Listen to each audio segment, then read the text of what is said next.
Good morning. We begin today in Arizona, where tens of thousands of mourners gathered at a stadium on Sunday to honor the life of conservative activist Charlie Kirk. President Donald Trump delivered a powerful eulogy, framing the 31-year-old's assassination as a martyrdom for his political beliefs. The president said Kirk was murdered, quote, for speaking the truth that was in his heart, and was, quote, violently killed because he spoke for freedom and justice, for God, country, for reason, and for common sense.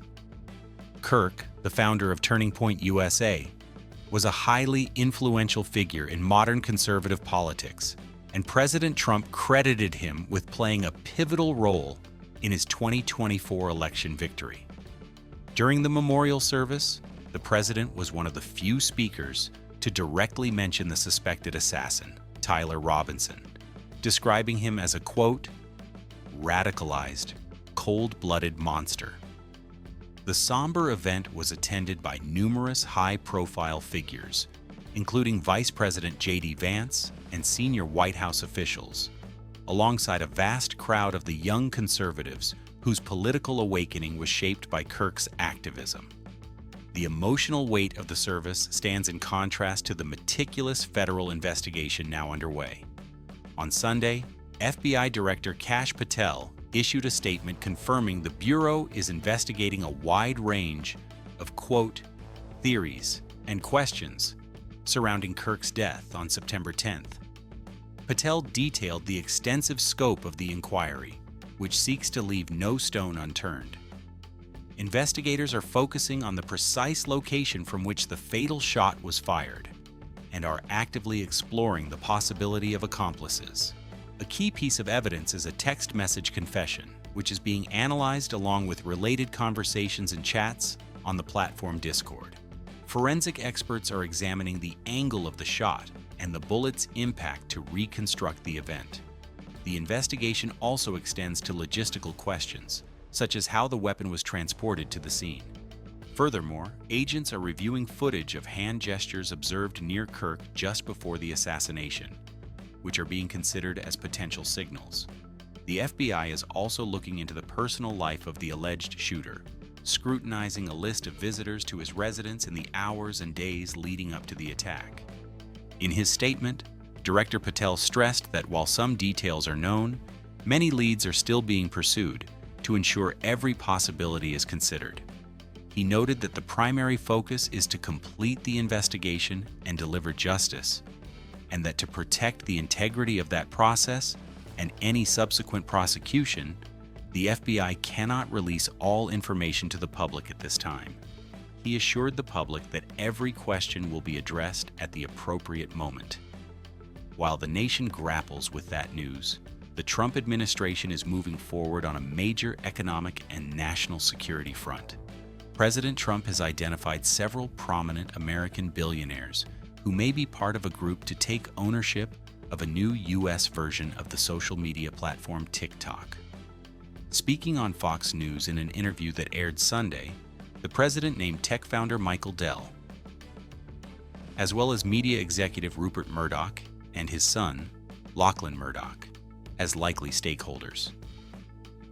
President Trump described the prospective investors as, quote, really great people, very prominent people, adding they're also American patriots, they love this country.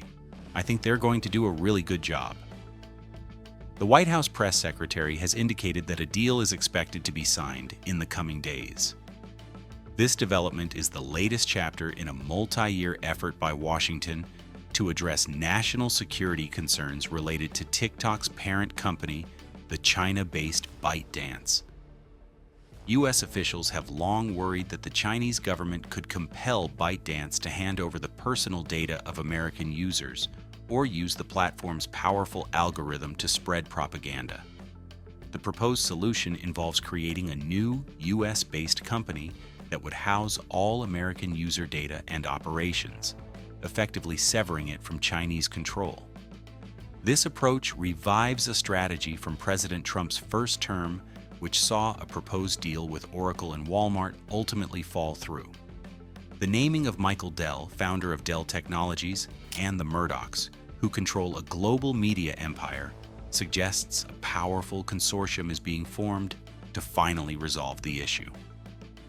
On the international stage, efforts are underway to thaw relations between Washington and Beijing. A bipartisan group of U.S. lawmakers is in China for a rare visit, the first by a delegation from the House of Representatives in 6 years. The group met with Chinese Premier Li Qiang on Sunday, who described the visit as an ice-breaking trip that he hopes will further ties between the two global powers. The American delegation is being led by Congressman Adam Smith, the ranking Democrat on the House Armed Services Committee. In his opening remarks, Smith emphasized the critical importance of resolving disagreements through dialogue. He stated that trade and economic issues are at the top of the agenda. However, he also highlighted that military-to-military discussions are a key focus for the delegation. These high-level military communication channels have been largely frozen for the past few years, amid rising tensions over issues like Taiwan and the South China Sea. Both Washington and Beijing have expressed a desire to re-establish these links to act as a guardrail, preventing miscalculations or accidents from escalating into a wider conflict. This congressional visit follows a series of trips by other high-level U.S. officials over the past year, including the Secretaries of State and Treasury, all aimed at stabilizing the deeply strained relationship and ensuring that competition does not veer into confrontation. And while dialogue is the focus in Beijing, a more confrontational tone is defining relations with Afghanistan's rulers. The Taliban regime on Sunday formally rejected President Donald Trump's call for the United States to regain control of the Bagram Air Base.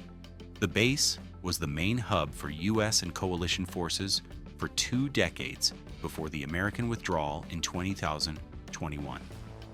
In a public statement, the Taliban emphasized that, quote, Afghanistan's independence and territorial integrity are of the utmost importance.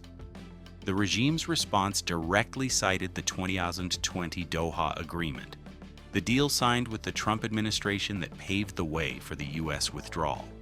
The Taliban statement recalled that under the agreement, the United States pledged not to use or threaten force against Afghanistan's territorial integrity or political independence, nor to interfere in its internal affairs. The Taliban urged the U.S. to remain faithful to those commitments. The rejection came in response to recent remarks from President Trump, who has warned that, quote, bad things are going to happen if the Taliban refuses to return control of the strategic airbase to the United States,